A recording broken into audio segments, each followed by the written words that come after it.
بسم الله الرحمن الرحيم. السلام عليكم، ازيكم يا لوية؟ عاملين ايه؟ معاكم نصرة. يلا كده يا لوية دعمونا واشتركوا في القناة. يعني بعد الماتش المصري في حاجة كده عايزين نتكلم فيها. يعني انت لعبت الماتش اللي فات، طاهر محمد طاهر مهاجم وفشل. فانت لو عندنا منزله جناح، يعني انت بتكافئه على فشله يعني الماتش اللي فات، ولا مش فاهم انا؟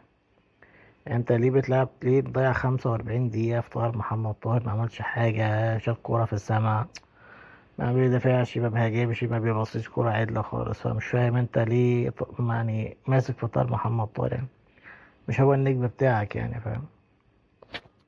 تاني حاجة برضه، انت ليه ماسك في كوكا؟ يعني كوكا لما رجع نزلته يلعب.